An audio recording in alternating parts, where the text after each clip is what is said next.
that's going to be a lot more beneficial than diet and exercise. I mean, they're all important, but everybody knows the importance of diet and exercise. But when it comes to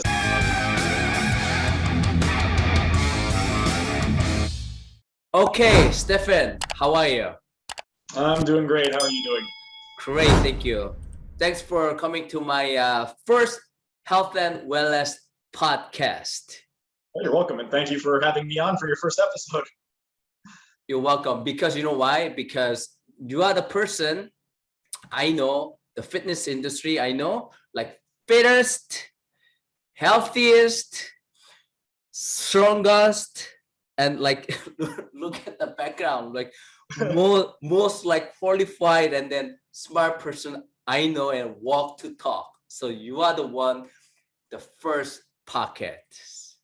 Oh, thanks. I appreciate that. You're welcome.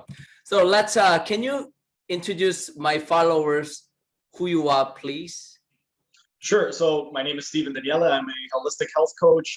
I have been coaching for almost 17 years, and most of the people that I work with is predominantly professional and Olympic athletes, and then also people that have severe musculoskeletal dysfunction. So I would say about half of the clients that I work with are more professional athletes. The other half is just people that have some type of either injury or some type of health condition that they're trying to alleviate and just get some help from.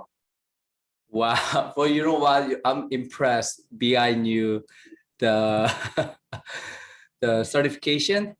Yeah. Can you tell us about what kind of certification you have? How many and then what kind of certification you have? So in total, aside from my 2 diplomas, I've done over 60 different certification courses, and on the wall behind me, that's 42 of the 60. So those are the ones that mean the most to me and the ones that I do the most in my studio. In terms of how exactly I got started, the first certification course that I ever did was back in January of 2001. So it's been just over 20 years since I did my first certification course. And then from 2001 up until I got into the fitness industry, basically I went off of the knowledge that I got from school, because I ended up doing really well in gym, in exercise science, and in the workout class that we had. So in grade 9, I ended up doing I had the best grades in all of grade 9 gym class. I had 94% in my gym class. Then in grade 10, I ended up doing exercise. It was called weight training. That was the course that we had. So I built up a solid foundation in my weight training knowledge. I got a good amount from that course. And then I just decided to continue on with it in grade 11. In grade 11 as my elective, I decided to take exercise science. And then as soon as I graduated, that's when I decided that I wanted to get into training as a part-time thing, as a way for me to make money while I was in school. And then I was in business school, absolutely hated it. So I decided to drop out of business school and make training my full-time job. So 2009 was when I decided to officially make personal training a full-time job. And then in 2010, that's when I got diagnosed with ulcerative colitis. And that's when I kind of made the shift. So from personal training, I got into holistic health.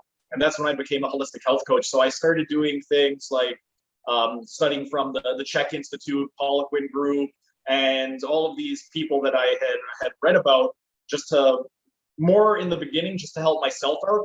I wanted to incorporate their principles just to help myself get a little bit stronger, improve my health.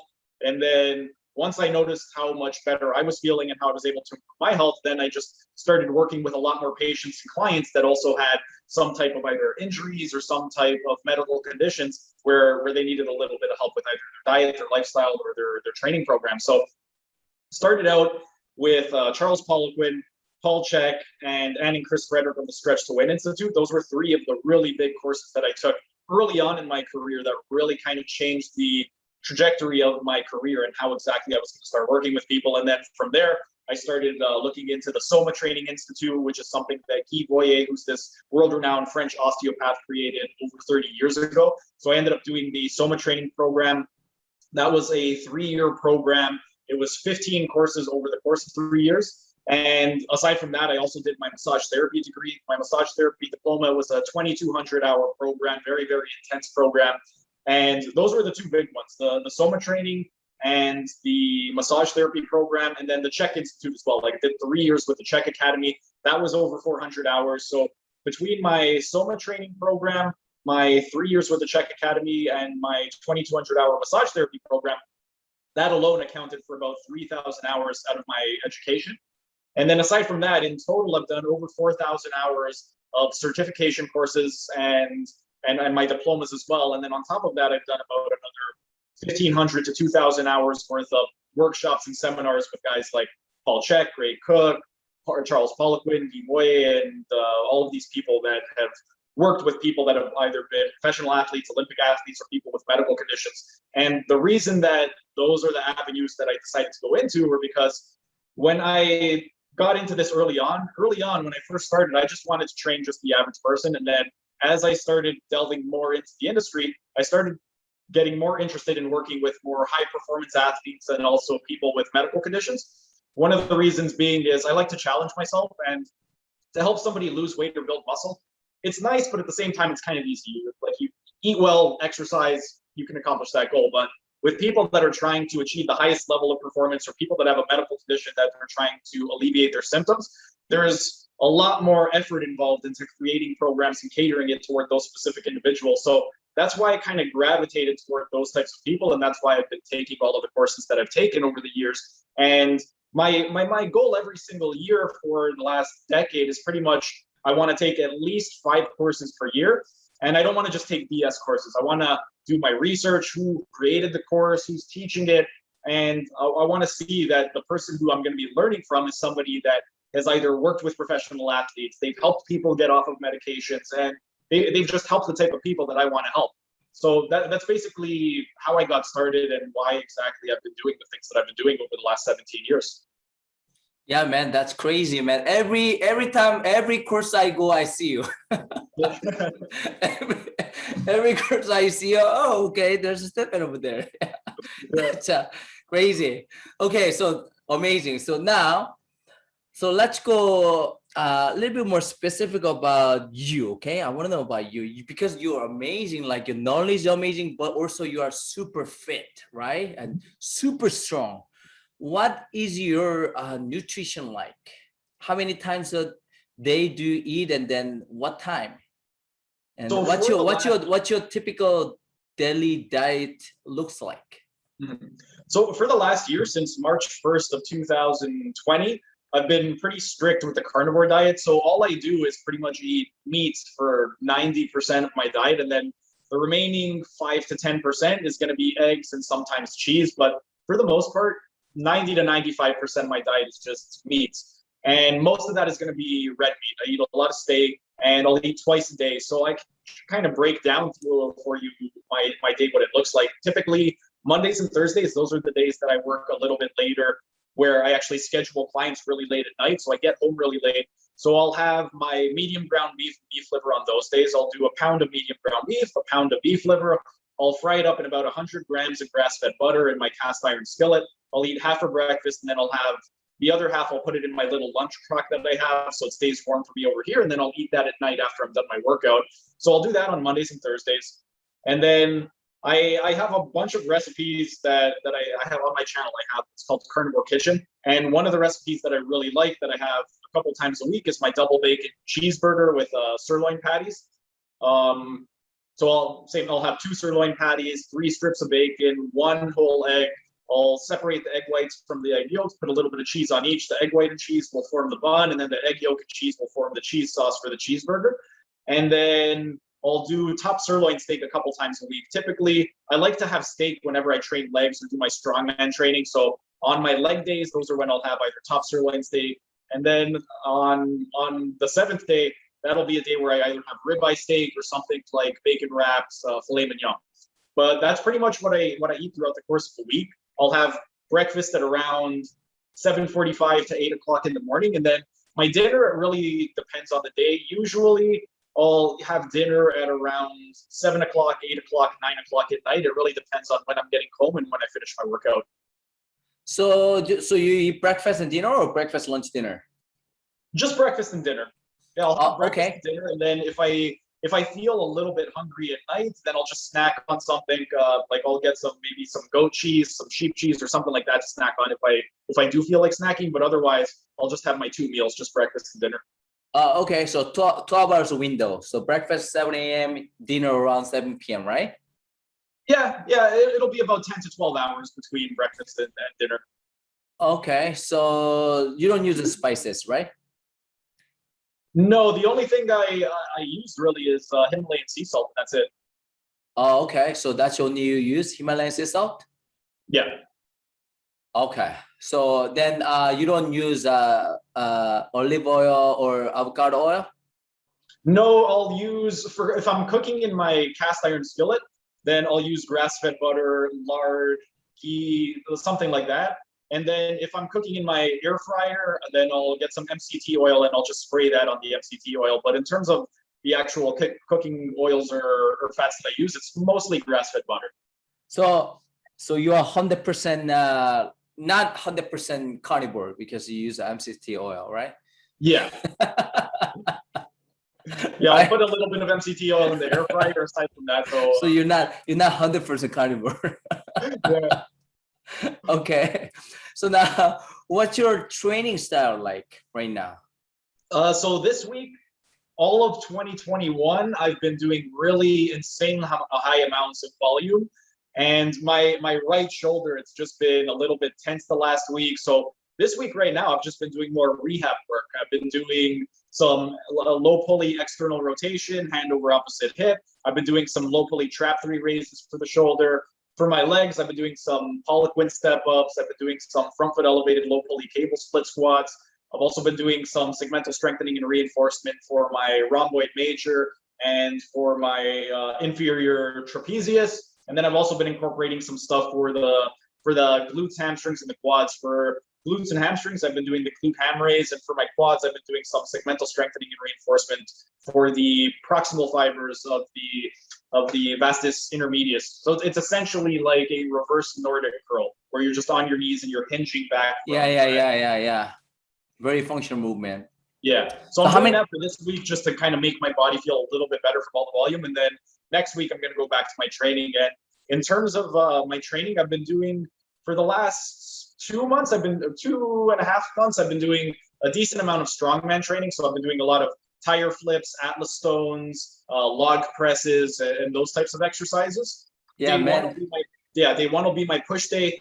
That'll be usually when I do things like either handstand push-ups or log presses. Day 2 is my pull day, which for the last 3 weeks, this is why my shoulder's been bugging me, just because it's been a lot of volume on my pull day. I've been doing 30 sets of pull-ups. So I'll do 10 sets of 10 wide parallel grip, 10 sets of 10 wide pronated, and then 10 sets of 10 semi-supinated. And I was doing that for 3 weeks. And then on my strongman training day, it was 10 sets of 10 repetitions of Atlas stones and 10 sets of 10 repetitions with tire flips. And the way that I structured it was I would do 10 sets of 10 supersetted of each. And every 9 minutes, on the 9th minute, I would go. And then every single workout, since I couldn't really add weight, I would just decrease my rest time by 30 seconds. So in week 1, on the 9th minute, every 9th minute, I would go. Week 2, every 8 minutes and 30 seconds, on the 8th minute and 30th second, I would go. And then I just kept decreasing the rest by 30 seconds until I was at 6-minute intervals. Crazy, man. What's your equipment weight like right now? That was super heavy for me. So what's the equipment weight? So the strongman tire is 500 pounds. The Atlas stone, it's really a slam ball, but that one over there, it's 150 pounds. Yeah. The log press, the bar itself is 94 pounds, that however much weight I decide to put on it. And my weight, like in terms of my weight, it hovers anywhere from 152 to 158, depending on how much water I have in my system at the time when I'm working out. Yeah. I'll consume anywhere from 5 to 7 liters of water throughout the day. So if I'm consuming closer to that 7-liter mark, like on my strongman training days, my weight will probably get up to around 158. If I'm consuming closer to 5, then my weight will probably be a little bit closer to 154, 155. Yeah, crazy, man. You are like most like super strong. What's your body fat? Can I see your abs right now? Like, what's your body fat? Like crazy. What's your body fat right now? I don't know exactly what my body fat is. If I had to estimate just from looking at it just with my eyes, I would probably estimate it to be somewhere around the 9% range. I did a caliper test on myself, but it was the Jackson Pollock 3-site method, which is the worst method you could do. It's the most inaccurate. Yeah. But of all the Caliper methods, that's the only one where I have the sites readily available, because with the Jackson Pollock 3 site, the only sites you have to measure are the pec, the the quad. So the other ones, I can't get to my low back. I can't get to my scapular. So when I measured my body fat on that test, it said I was 3.84%, which is BS. There's no way I'm 3.84%. Yeah, you know what though? Jeff Cavalier, right? So so Athlete Next. He did the same method. He did it himself. He got around 5%, right? Yeah. So I think you are leaner, almost same lean as him, or DEXA scan, or if you know like InBody, right? Yeah. If you do InBody, it will say like super lean, like 4, 5% or 3%, something like that. Yeah. Well, the last thing that the last time I did the InBody was back in 2018, and I was 6.0% when I did the InBody. Yeah, but at the time you did the carnivore. You didn't like that lean, right? So at the time I was doing keto.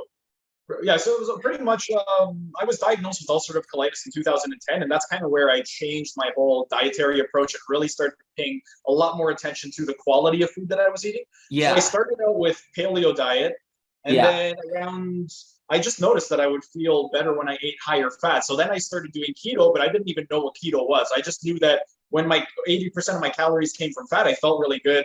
And then years later, I heard about the keto diet, and was like, oh, that's what I've been doing, and I didn't even realize it.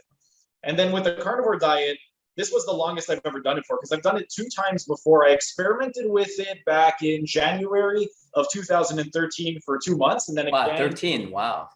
Yeah. And then again, I did it in April of 2015 for 2 months. So when I ended up doing it this last time, I was originally going to do it for 3 months. And then every 3 months, I wanted to try something different, and then just kind of do a vlog style video of how exactly I'm feeling. And after 3 months, I was feeling amazing. I thought, you know what, I'm just going to keep doing it until I find that it's no longer benefiting me. And it's been over a year now. I'm still feeling amazing on it. So I'm just going to keep doing it until I no longer see the benefits.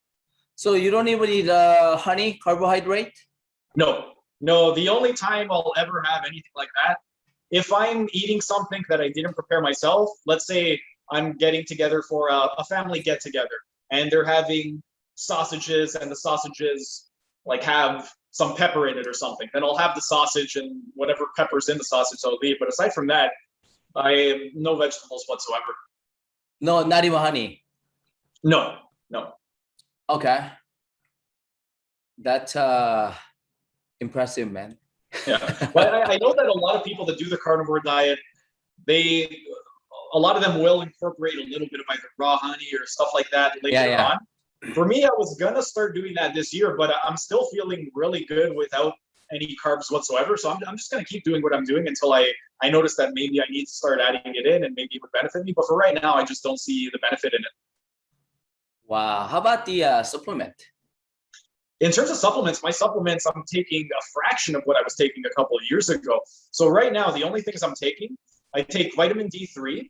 I take 5,000 IU every morning as a maintenance dose. And then on the first of the month, I'll do a bolus dose of 120,000 IU. So when I do my maintenance dose, I'll use the nanoceutical solutions, because every drop full, it's 5,000 IU.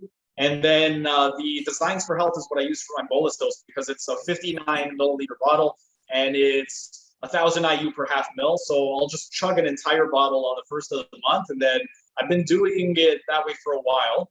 I think August or September was when I started doing the daily maintenance with the 1 bolus dose a month. And I've been feeling really good from that. And then aside from that, all the other supplements that I take, they're all just for digestive aids. I'll take glutamine, I'll take probiotics, and either HCl or a digestive enzyme.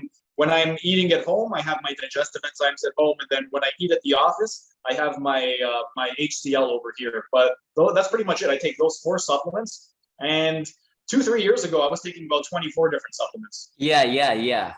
Because I was taking all of those plus magnesium, zinc, acetyl L-carnitine, fish oil, the fiber supplement. I was taking what else was I taking? I was taking calcium D-glucarate. I was taking an estrogen control supplement. I was taking, I mean, you name the supplement, I was on it. That's right. And then I found that when I started the carnivore diet, when I was on those supplements, I was getting a lot of loose stool.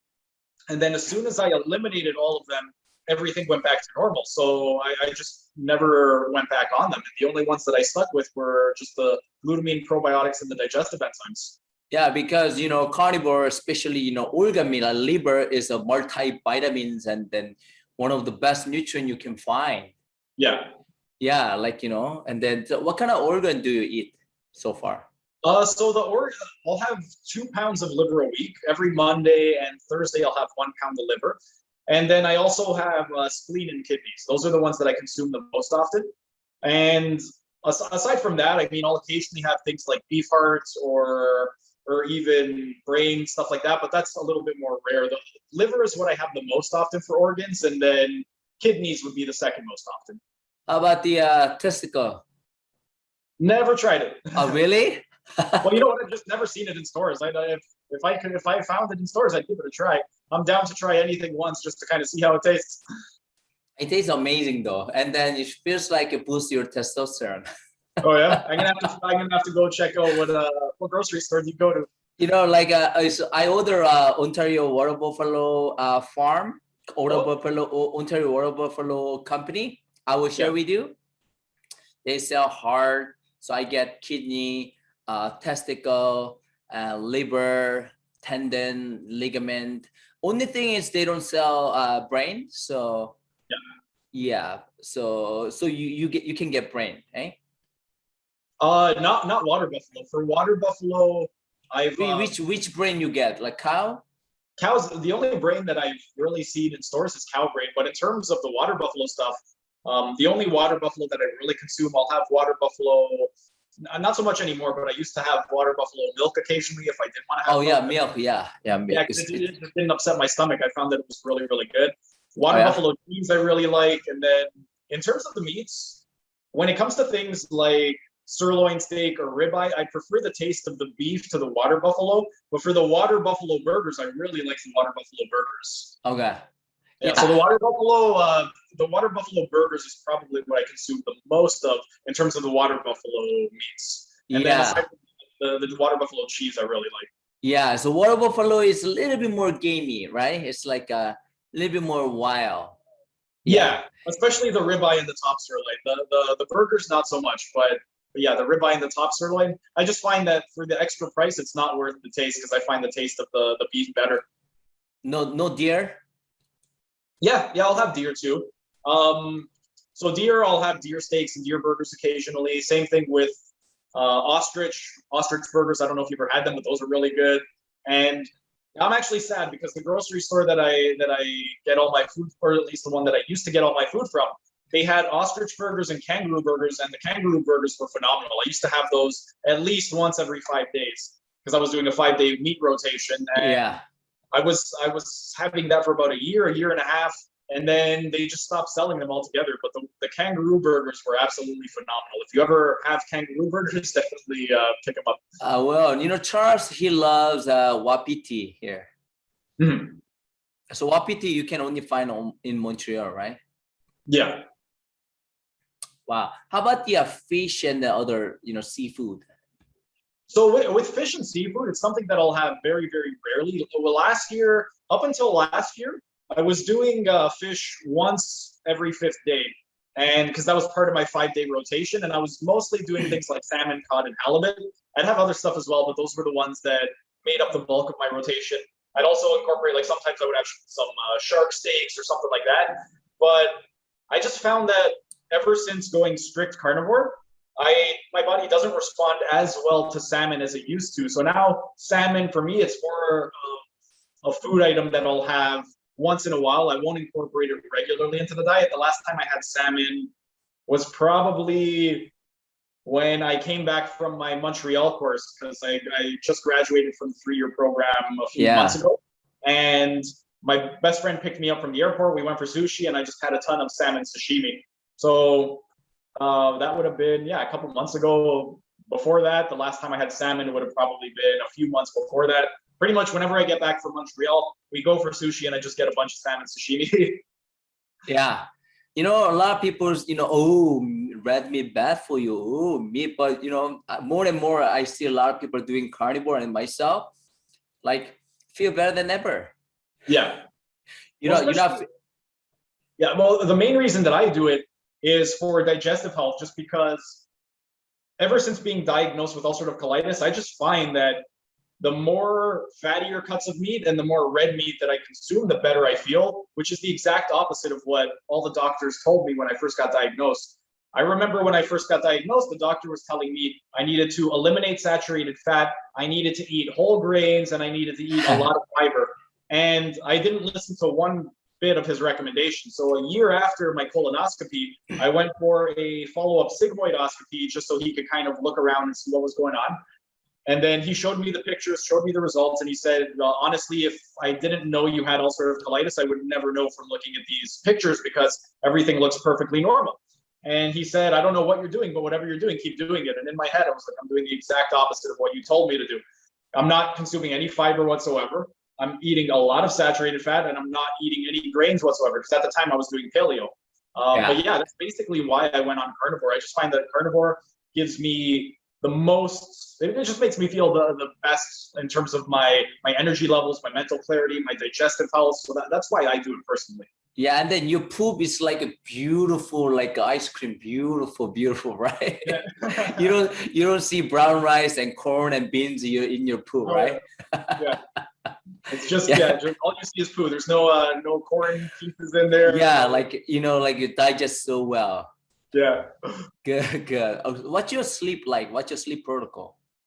So typically what I'll do, because I work really late until the night, I'm always really ramped up late at night. So I need something to calm me down. So I have a prescription for medical marijuana, and I'll just have a couple of tokes on my vaporizer before I go to bed, about an hour or 2 hours before I go to bed. And that kind of helps just to calm me down, relax me a little bit. And then aside from that, I have an essential oil diffuser. So I'll put clary sage in there, and I'll turn that on about an hour before I go to bed. That way, by the time I go to bed, the room's nice and filled with the scent. And then, yeah, pretty much aside from that, I have in my room, there's no electronics. I have a HEPA filter, an essential oil diffuser, and all of my alarm clocks, they're all analogs. So I keep my cell phone downstairs on the main floor. And then to wake up, I just have this little Batman alarm clock that's analog, and then this little, it's an old school analog clock as well. They both run on batteries. But yeah, I don't have my cell phone in the room. And in terms of my pre-bed ritual, that's basically it. It's, yeah, have some marijuana before bed, get my essential oil diffuser ready, and then yeah, that's pretty much my pre-bed ritual. How about like melatonin and then magnesium L-threonate? No, you know what? The magnesium was one thing that I noticed that was giving me loose stool when I started the carnivore. So I got rid of magnesium, and I never got back on it yet. And I haven't really noticed any issues. I haven't noticed that my sleep has suffered. I'm not noticing that my muscles are any more sore than usual. So I just find that, again, if it isn't broken, don't fix it. So I'm feeling great the way I am now, and nothing's really hindering my sleep or my performance. So I'm just sticking with the 4 supplements that I'm taking, and that's it right now. So what's your bedroom temperature like? Oh, I don't know the actual temperature in the room. If I had to guess, I would say it's probably in the high 60s to low 70s, probably around 70, yeah, probably around 68 to 72, somewhere in that range. Okay, 68 is 18 Celsius, so it's a Fahrenheit, right? So okay, so that's 18. All right. So then how many hours do you sleep at night, and then you take a nap? I don't take any naps, but in terms of my sleep, I'll get anywhere from about 6 to 8 hours, depending on when I go to bed and what time I have to wake up.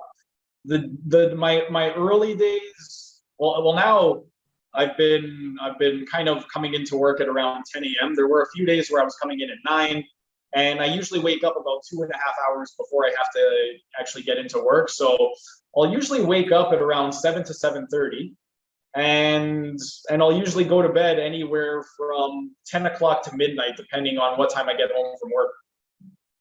Oh yeah? Yeah. Wow. Okay. So what do you think about nap? I love to take a nap personally. What do you think about it? If it's something that you need, yeah. For me, it's not something that I really need often. I find that for me, I find it difficult napping because even if I want to nap, if I lie down, for some reason I just can't nap. There was, I think it was last week or the week before, there was one day where I was really exhausted because of the training that I did the day before. So I ended up taking a nap on that day. But aside from that, like maybe once every 7-8 months, I'll end up taking a nap at work. But it's not something that I really do on a regular basis. It's very, very rare. It's more if I do a really intense training session the day before and then the next day I'm just exhausted, then I'll do it. But otherwise, I don't really take naps throughout the day. Yeah. So how about like coffee or tea? You drink?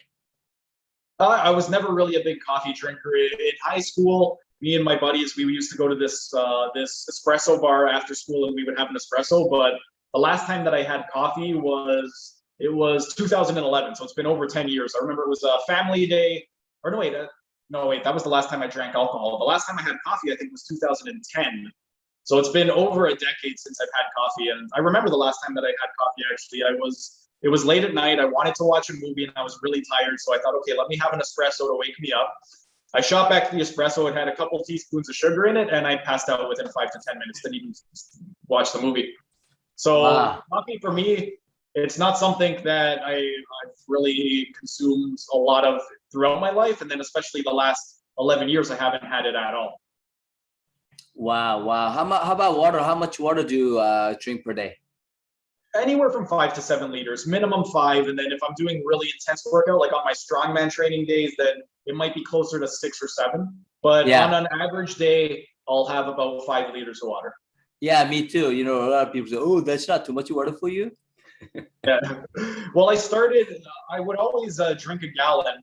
And then for me, I find that anywhere between, I find that 5 to 7 liters is a good sweet spot for me. If I get less than a gallon, I just notice that my digestion isn't optimal. And then if I get more than 7 liters, I'm going to have to run to the washroom every 2 seconds. But I find that with 5 to 7 liters of water throughout the day, I feel really good and I'm not running to the washroom all the time. So that's why I try to stick to that. And I'll try to consume most of it in the morning, because if I don't get my water early in the morning, then I just won't get it throughout the rest of the day.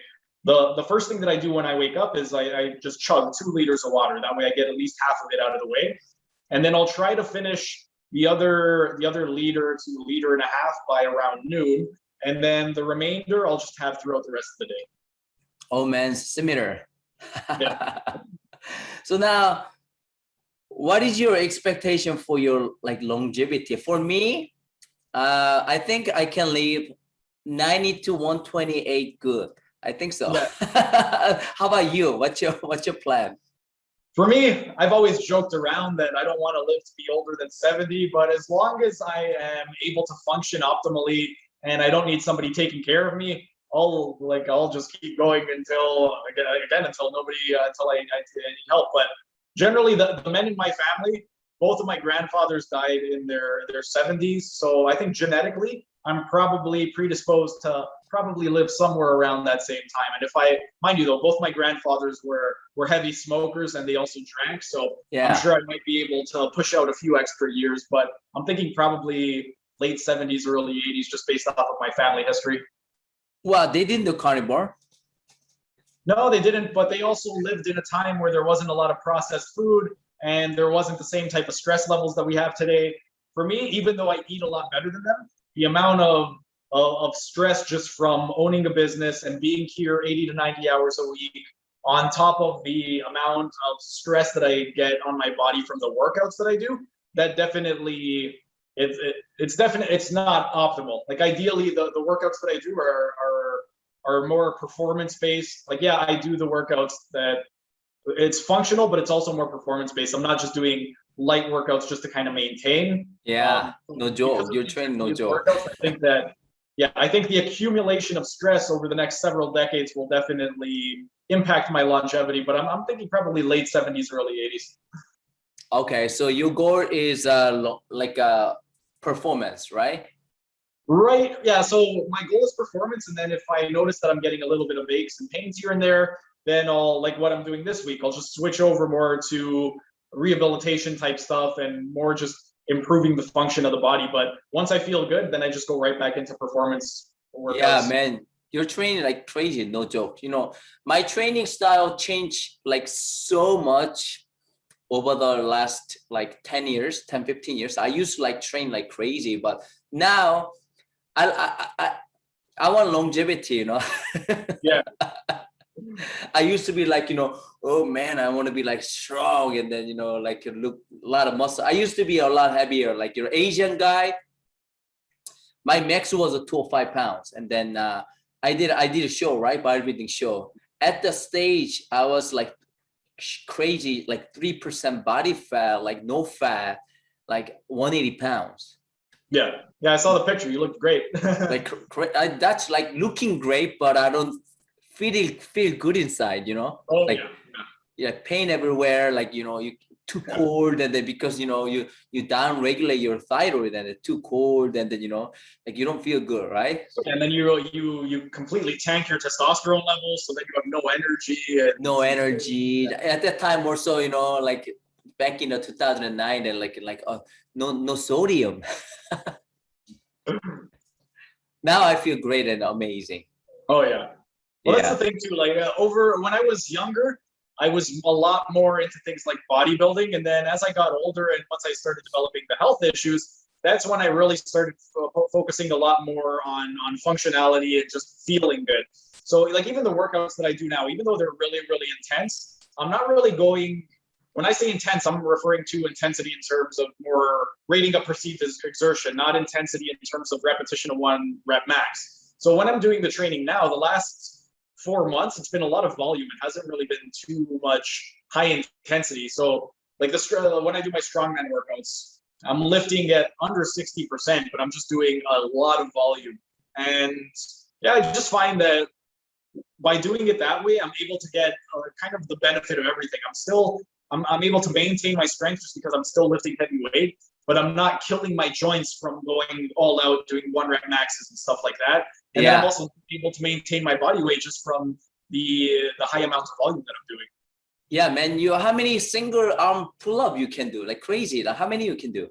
So the last time that I went all out, I was able to do 7 all the way down.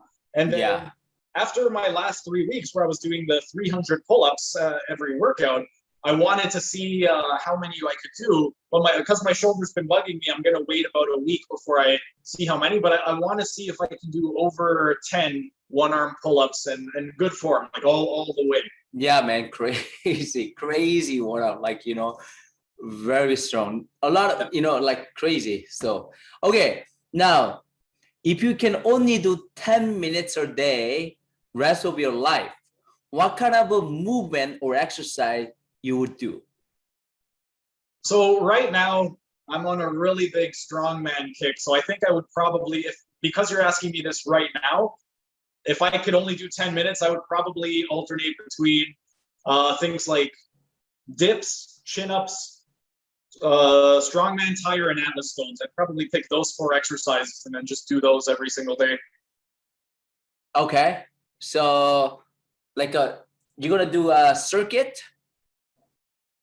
Yeah, so the way that I would structure it if I was going to do it would be I would do an upper body push, lower body push, upper body pull, lower body pull. So for the upper body push, I would do my dips. I would superset that with the atlas stones as my lower body push.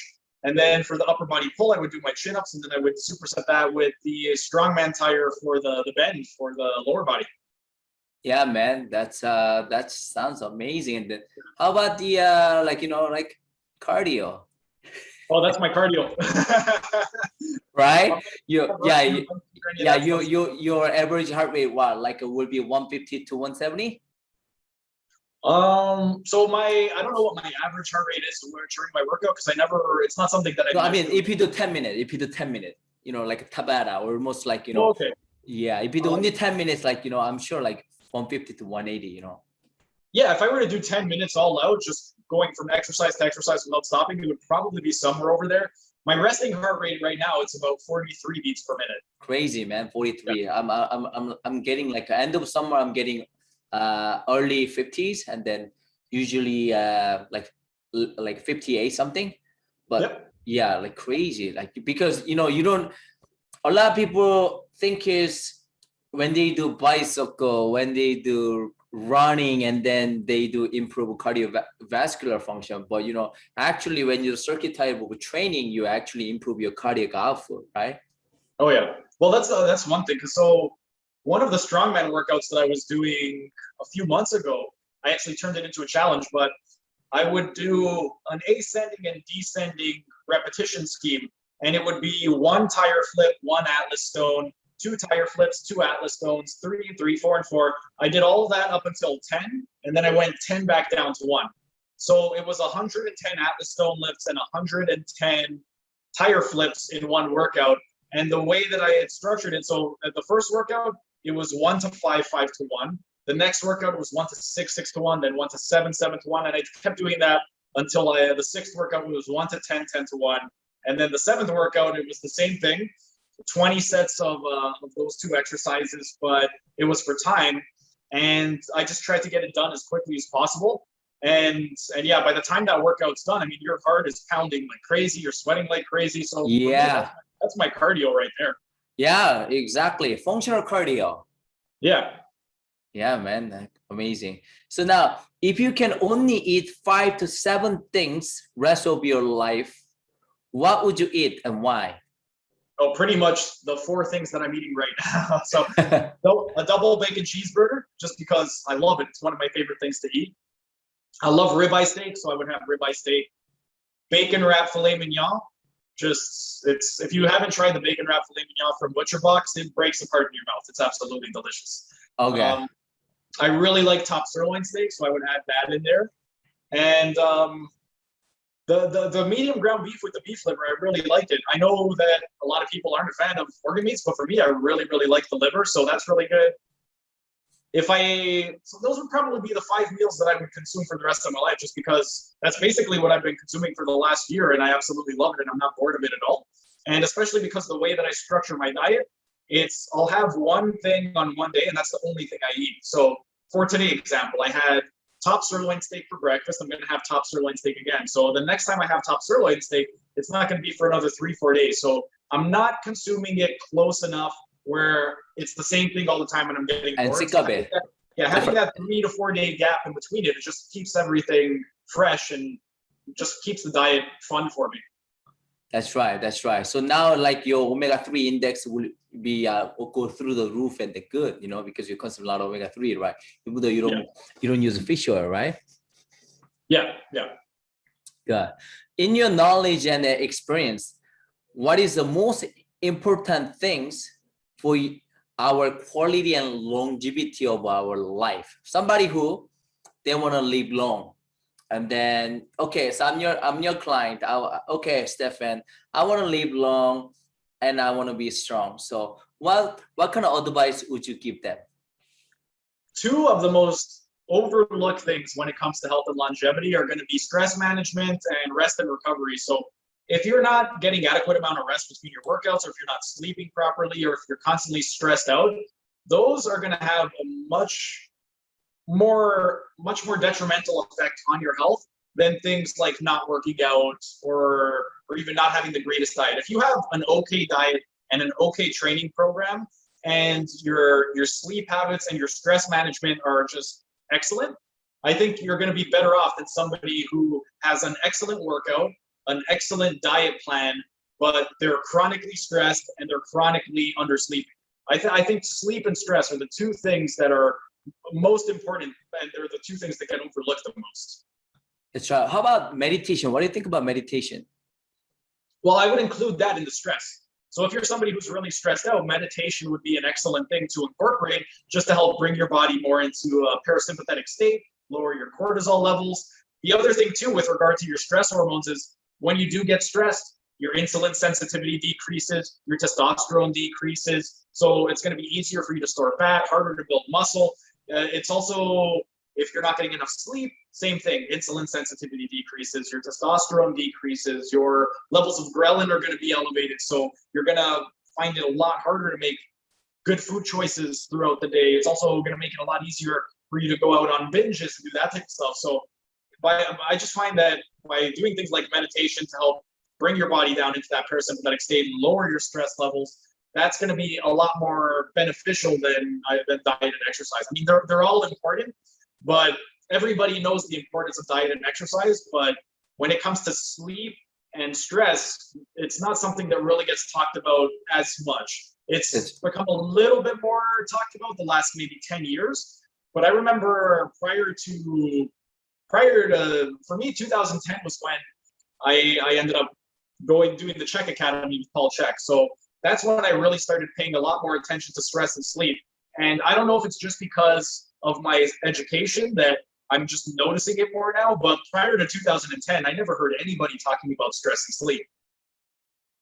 Yeah, you know, a lot of people, so if you don't sleep well, like if you don't get a good deep sleep and REM sleep, also, you know, your circadian rhythm mess up, your morning cortisol and the melatonin, and then also you increase a lot of cortisol throughout the whole day, and then you increase a lot of inflammation in your body, right? So here and there, pain everywhere. So sleep, you know, like very important. Yeah. Oh yeah. Now, if you can say 20 years old yourself, what kind of advice would you give yourself? I would, when I tore my left pec when I was 21. So the number one piece of advice I would give myself, because at the time when I tore my pec, I was really dumb. I just went right into my working weight without warming up. So I would tell myself, warm up before you. Pec major, right? Yeah, pec major on the left. And then the other thing that I did that was a big mistake back then was I would always stretch in between my sets. And at the time, I didn't know the science behind it about how you get stronger, or you get weaker, you lose stability, you lose power output, you lose coordination, all that type of stuff when you stretch before your workout. So if I would tell myself a couple things, number one, get a good warm up in before you actually work out. And number two, don't stretch before or during your workout, stretch at the end of it. And then I'd also give myself some nutrition advice, just because that would have been around the time that it was a few years before I got diagnosed with ulcerative colitis. So I would tell myself, like, don't try to do bulk diets or anything. Just eat at a decent amount of calorie surplus, gradually increase your weight, but don't try to put on too much weight at once, because it's going to destroy your digestive health. Yeah, I remember went to the seminar Dr. Megir's too. Strongman competitor, they started doing some yoga and then build a back injury. Yeah. Yeah. If there's a, you know, yoga or whatever training for different population, right? Yeah. Well, for me, there's so one of the things that I've done over the years is the ELDOA program with the Soma Training Institute. And the ELDOA, it's kind of like scientific yoga, if I had to compare it to yoga, because you're holding these static postures, but you're holding them according to your body's anatomy and physiology. So depending on what area you want to work on, there's very specific angles that you're going to play around with in terms of the levels of internal and external rotation, hip flexion, hip extension, and like the level of abduction, flexion, extension in the shoulders. So when it comes to pain management, instead of something like yoga, I'm a big fan of the ELDOAs, and that's something that I've been using in my clinic for since 2015 was when I first started using it, but 2018 was when I did the courses and I was a lot more comfortable and confident using it with clients. But yeah, I've been doing that a lot with people with back issues, shoulder issues, neck issues. So for pain management, yeah, the ELDOA, I mean, yeah, you could get some good results with yoga as well, but I just find that the ELDOA, it's a lot more time efficient. You could get the same results in a fraction of the time. Yeah, very like specific for movement. Yeah. Yeah. So if you have only one day to live, what do you do and then what do you eat? So if I only have one day to live, it's not really enough to do much. So I would want to do something that I know I'm going to enjoy. And one thing that I know 100% I would enjoy is just marathoning Breaking Bad. So I would just lay down in bed, watch the projector, and just watch as much Breaking Bad as I can in that one day. And then in terms of eating, it's my last day to live. So I'm just going to stuff my face with all the stuff that I love. I'm going to have some double bacon cheeseburgers. I'm going to have some carnivore nachos. I'm going to have some, what else? I did this carnivore nacho platter that's amazing, just with chicken skins as the chips. Yeah, so that's probably what I would do if I just had one day to live. I would just lay down in bed, watch Breaking Bad, and just eat cheeseburgers and nachos. How about, like, you know, cheat meal? A lot of people ask me cheat meal so much. What about cheat meal? You don't feel like to eat cheat meal? No, for me, I don't believe in designating specific meals to have a cheat meal or a cheat day.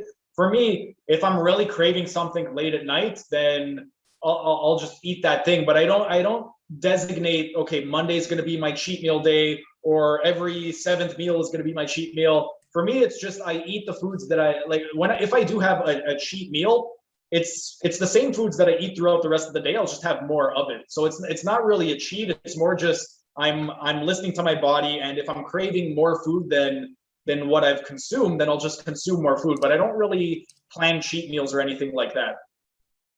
Yeah. Okay, that's amazing dedication, man. So, what are the top 3 things you learned past 2 years?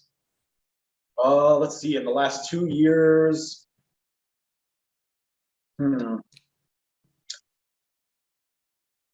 that's a really good question. What are the 2? Okay, so 3 of the things that I've learned that have been really, really beneficial in the last 3 years.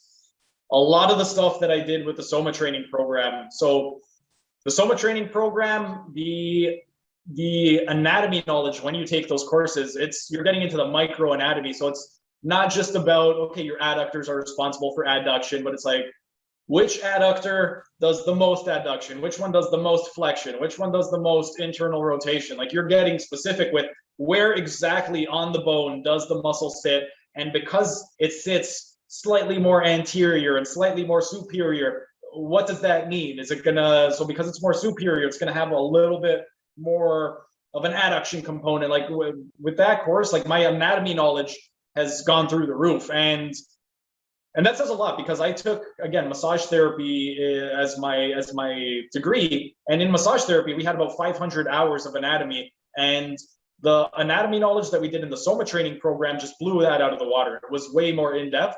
So my anatomy knowledge has definitely been something that has gotten a lot better over the last couple of years.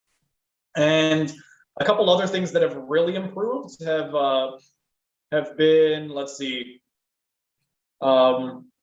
this isn't really fitness related, but definitely confidence in front of the camera because of all the YouTube channels that I've been doing. So I've been kind of figuring out how exactly should I talk, my speaking cadence, my pitch, all that type of stuff. So I've also learned how to be more comfortable in front of the camera, just because I'm naturally more introverted, and I'm not a big fan of public speaking.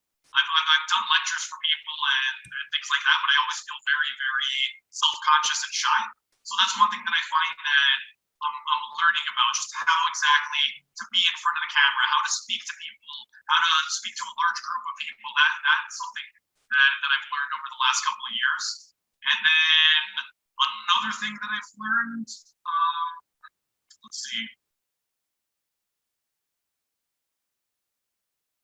One of the other things that I've learned would say how to manage my time efficiently, because again, I work 80 to 90 hours a week, and I have to be able to manage everything. I have to manage my time with my patients and my clients. I have to manage my time when it comes to recording, editing YouTube videos. I have to allocate specific time to, okay, coming out with content, writing programs, doing all these different things. So because of all of the different areas that I'm kind of focusing on right now, learning how to manage my time has definitely been something that I've done for the last couple of years. So I would say over the last couple of years, those would be 3 things that I've definitely improved upon. Yeah, man, I see you, like, every year you're doing better and better and better, and amazing. Great. Yeah. How people can find you? So the easiest way is to find me either Instagram at Team Euphoric. I'm on Twitter, but I don't really use it often. Same thing, it's Team Euphoric. My Facebook page is Team Euphoric. My website is teameuphoric.com. Those would be the easiest, though. I would say in terms of booking appointments, either message me on Instagram or visit my website, teameuphoric.com, and those would be the easiest ways. And then my YouTube channel, Team Euphoric Health and Fitness Education. I'm uploading videos every single day, so I upload about 400 videos a year. I'll upload at least once a day, and then if I'm live streaming one of my workouts or something, or if there's an extra video that I want to put out, then I'll upload a couple in a day. But yeah, YouTube, Instagram, and my website would be the easiest ways to reach me. Yeah, I will include that your information, the show note. Okay, thanks. Yeah, you're welcome. So is there anything you want to say before we wrap up this podcast for my follower or your client or your friends and family or this universe? You want to say anything? A couple things. I'll say this. A couple things. Number one, it's really easy to focus on what other people are doing and try to compare yourself to other people and get down on yourself if you're not doing as well as them. But number one piece of advice would be just focus on yourself. If somebody is doing better than you, don't worry about what they're doing. Just, are you doing better than you were yesterday? So that's one thing that I do with myself. I try not to focus on what other people are doing. I just try to be a better version of myself than what I was yesterday. Obviously, it's easier said than done. There's a lot of times you see people and you want to compare yourself, but the more that you can try to avoid comparisons between other people, that would be better for the mental health, for the physical. When it comes to anything, like especially a lot of people want to lose weight or build muscle, don't try and overwhelm yourself by doing everything all at once. Focus on doing little habits here and there, one at a time. Put all of your effort and energy into that one habit. Once you've mastered that habit, then start incorporating other ones and only do habits that you know you can do. If you are not drinking enough water, then start with that. Just drink a little bit more water. If that's too difficult for you, then find another habit that's even easier. Just ask yourself, this habit over here, is there a 10 out of 10 chance that I can do this consistently for the next month? If you can say yes to that, then great, do that.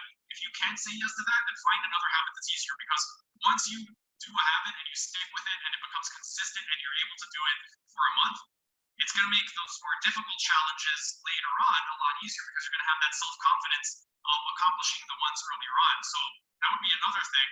And then the last thing that I would say with regard to, this is nutrition related, is if you don't like it, don't eat it. That's the number one rule that I have with my clients.